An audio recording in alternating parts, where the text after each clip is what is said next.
All right, so you guys have given us a really fascinating collection of material to dig into this time. Yeah. Primarily transcripts, it looks like, and it's all centered around business and wealth creation. Mm-hmm. And it's from Andrew Tate Hustlers University. That's right. So for this deep dive, we are going to explore these ideas. Yep. Pull out the key principles and see what stands out, for you, our listener. For sure. What are your takeaways? Yeah, we've got quite a bit of content here coming from a few different places.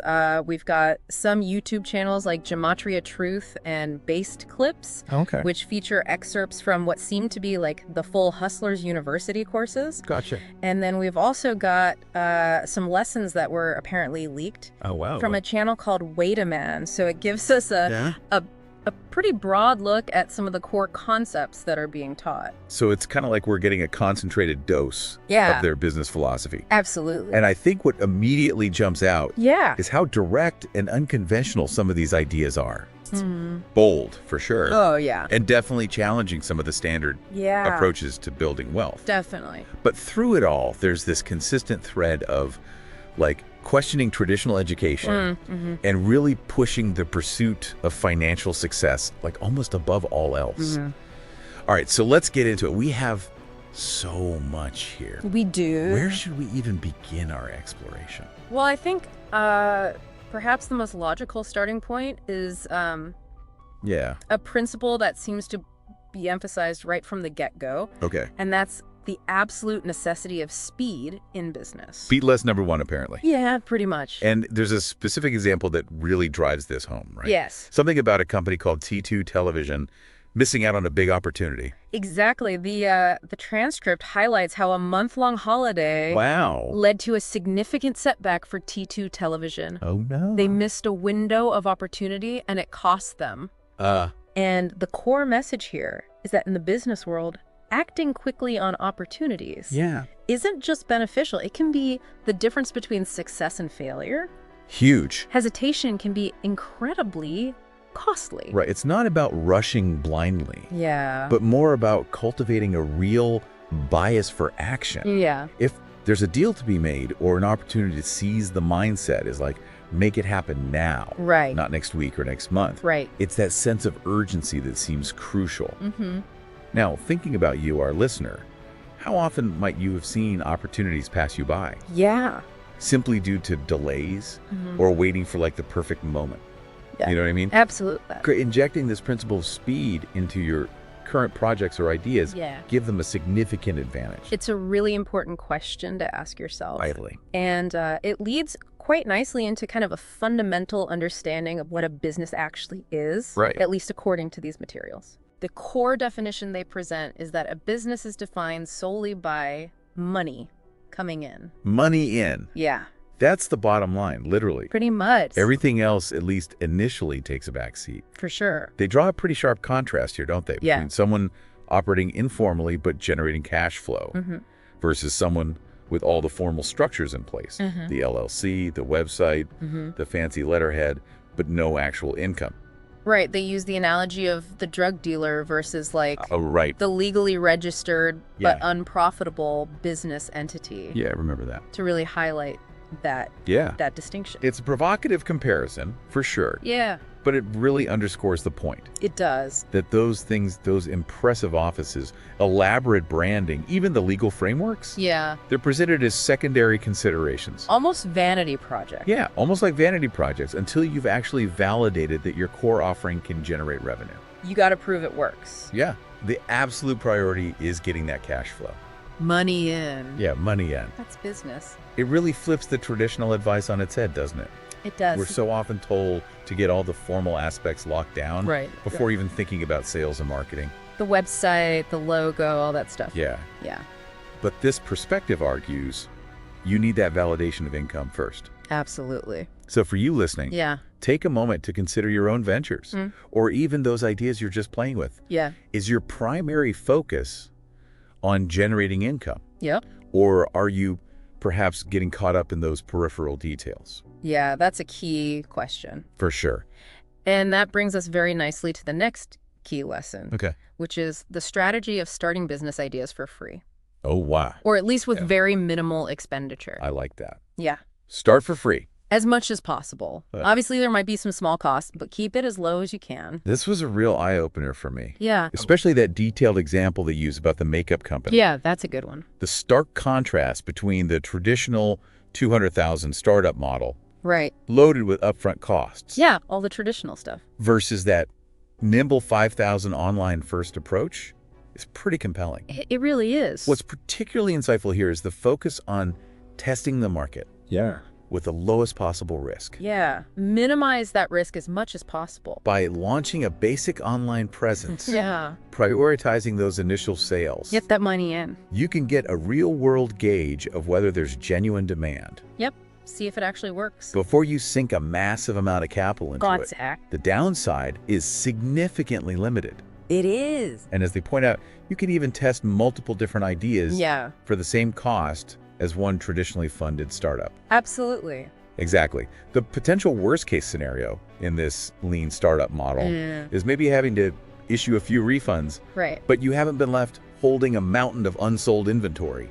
It's locked into expensive long-term leases. Yeah, our staff. Yeah. You haven't got all that. And the speed at which you can learn what resonates with the market is invaluable. It's so important. So thinking about an idea you've been considering, could you apply this low investment mentality? Yeah. Could you launch a basic version, prioritizing getting some money in the door to validate the concept?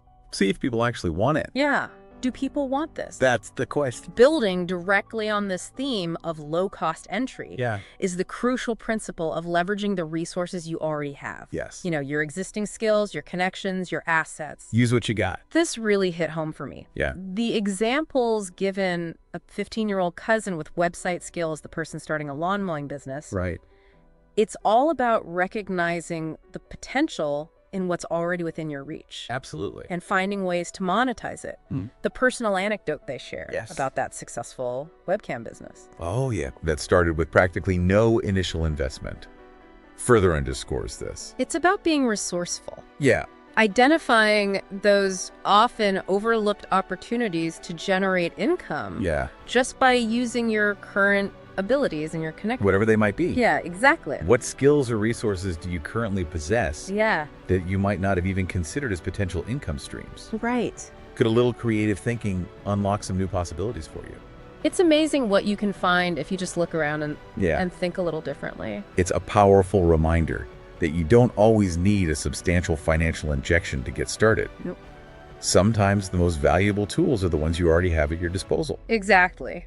Now, moving on, the discussion then turns to the idea of strategic staffing. Okay.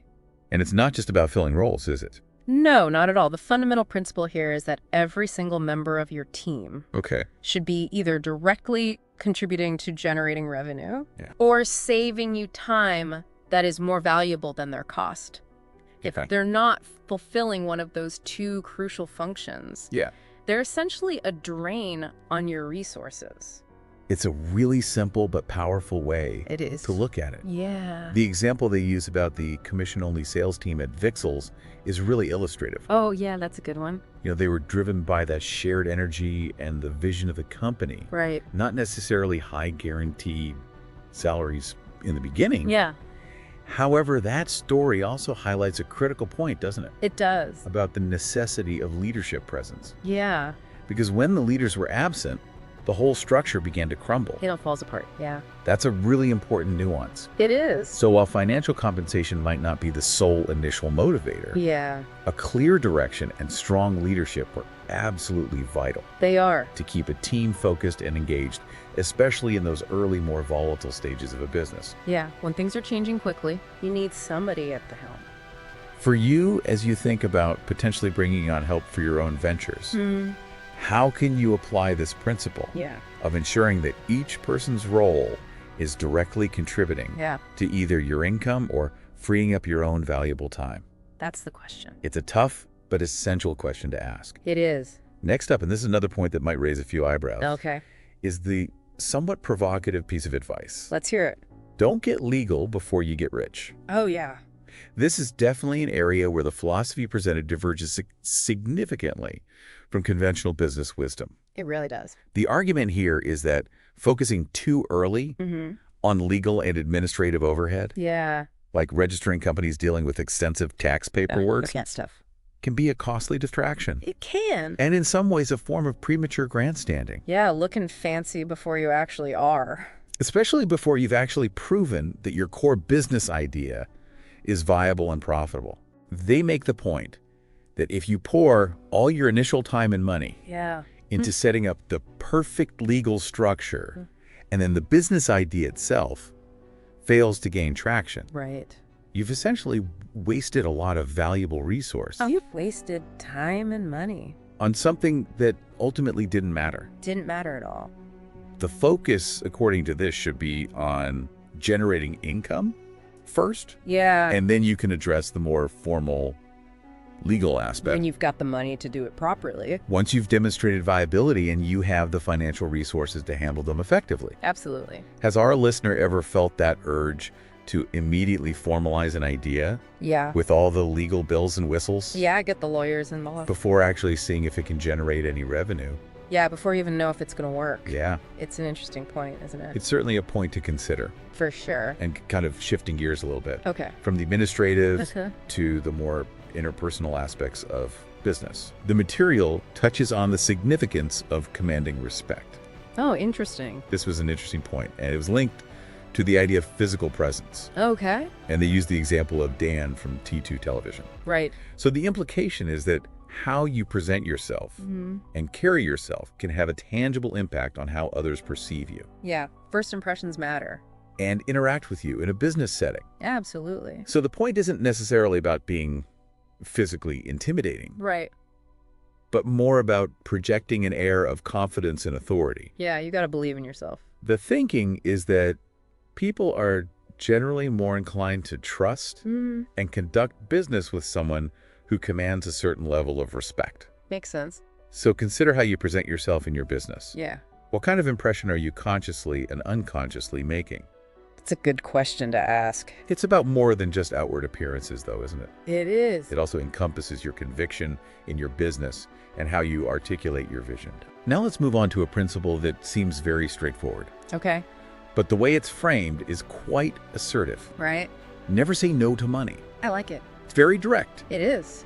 And yet, it's a principle that can often be surprisingly difficult to consistently apply. Yeah, that's true. The underlying idea is to always remain open to any legitimate opportunity to generate income. Yeah, be open-minded. Even if it initially seems a little outside your primary focus. Right. Or perhaps even a bit unconventional. Right. They gave the example of that business card. Oh, yeah. Listing this broad range of services. Wars fought, was it? Yeah, including wars fought. Yeah, that was a funny one. Which really illustrates this mindset of actively seeking out and seizing any chance to make a profit. Right. Keep those options open. It's about cultivating that entrepreneurial hustle, that willingness to explore diverse avenues for generating revenue. Yeah. So are there perhaps income opportunities you might be overlooking? Simply because they don't perfectly align with your preconceived notions of what your business should be. Yeah. I think it's a really good question for people to think about. Absolutely. A closely related idea, and one that's crucial for building sustainable success, is the assertion that people don't buy on price, sell on brand. Ah, yes. This really challenges that common strategy of trying to be the cheapest option. Right. Particularly in more developed markets. Yeah, the race to the bottom. The argument presented is that competing solely on price is often a race to the bottom.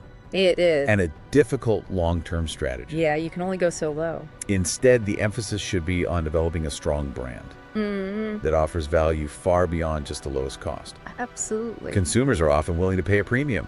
They are. For things like perceived higher quality. Yeah. Increased trust, a strong brand identity. Right. And a positive customer experience. Yeah, those things matter a lot. So instead of constantly focusing on undercutting the competition on price, what unique value can you offer? Yeah. What can your brand represent that will make people choose you, even if there might be a slightly cheaper alternative available elsewhere? Right. It's about more than just the price tag. Exactly. Yeah. It's about forging a deeper connection with your customers. It is. That extends beyond that simple transaction. Yeah. Now let's delve into the importance of being a good listener. Okay. With the principle, listen more than you talk ego investment. I like this one. This really highlights the immense value of active listening and continuous learning. Yes. Particularly from individuals who have already achieved a level of success in their fields. Learn from the best. It warns against that common pitfall of constantly talking about your own ventures. Yeah. And becoming overly invested in your own ego during conversations. Yeah. Which can prevent you from absorbing valuable insights. It's so true. Yeah. It's easy to fall into that trap. The core message here is that you stand to gain far more by attentively absorbing the knowledge and experiences of others. Yeah. Than by constantly trying to promote yourself. Absolutely. Every interaction, especially with someone who has achieved what you aspire to, right, represents a potential learning opportunity. Yeah. So are you consciously being a keen observer and listener in your interactions? Or could your ego be inadvertently preventing you from gaining those valuable insights? It's something to be mindful of, for sure. Definitely something to consider. Yeah. This principle leads nicely into the idea that attention is free advertising. Ooh, I like that one too. In today's heavily digital world, this one feels particularly relevant. Oh, it's so true. The power of capturing people's attention. Yeah. Whether it's through compelling content that goes viral or, particularly creative and memorable marketing efforts, right, is presented as a highly cost-effective way. It is. To build brand awareness and ultimately drive business growth. Yeah. In a world of information overload. Yeah. You've got to cut through the noise. You got to stand out. Yeah. The examples they cite. Like that engaging Star Wars thread that was used to promote a website. Right. Or that car wrapping business. Yeah. That utilized that eye-catching mural. I remember that. They clearly demonstrate how effectively grabbing people's attention can translate directly into increased visibility. Visibility is key. And subsequently revenue. Absolutely. In today's attention economy, simply being seen is often the crucial first step towards making a sale. Get those eyeballs on your product. So what innovative, perhaps even unconventional strategies could you employ to generate attention for your ideas or your existing business ventures? It's all about thinking outside the box. It's about thinking beyond traditional advertising. Yeah. And recognizing that sometimes the most impactful marketing doesn't require a massive financial investment. Right. But rather a clever idea and the courage to put yourself out there in a memorable way. Now, this next principle might challenge some widely held beliefs. Okay. It's the idea that nobody is broke. They're buying other stuff. Oh, interesting. This reframes that common perception of affordability. Yeah. Instead of accepting the idea that potential customers simply don't have the financial means to purchase your product or service. That can't afford it. The argument is that they have different priorities. Yeah. They're actively choosing where to allocate their funds. People are spending money. They're spending money. They are simply opting to spend it on other things. Exactly. So the implication here is that your offering needs to be compelling enough to become a higher priority for them in their spending decisions. Make them want it. It's about deeply understanding their needs and desires. Yeah. And positioning your product or service as a valuable solution that outweighs their other spending options. So it's got to be better. The example of Hustlers University itself being presented as an investment that will ultimately lead to greater financial returns. Yeah. Perfectly illustrates this principle. It does.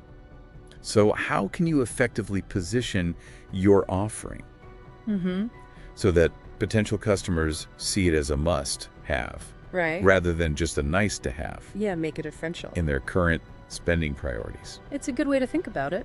I think so. Yeah. Finally, we arrive at a critical principle for taking meaningful action. Okay. And ensuring continuous progress in your endeavors. All right.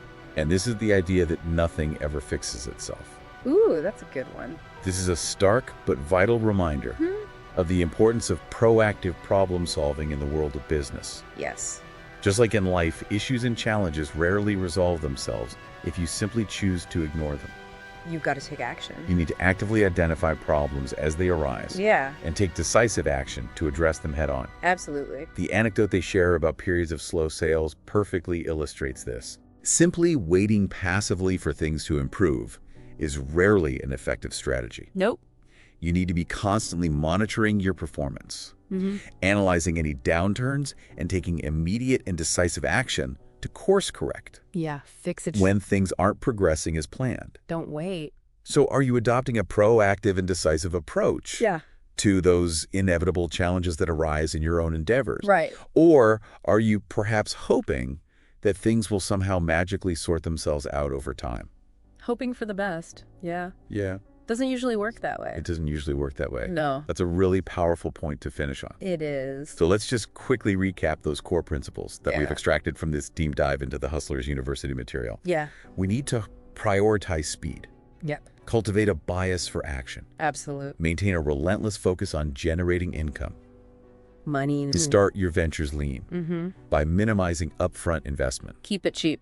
Strategically leverage your existing skills and resources. Use what you got. Ensure that every member of your team is directly contributing to revenue or saving you valuable time. Right. Don't get overly focused on legal formalities before you've achieved profitability. Yeah.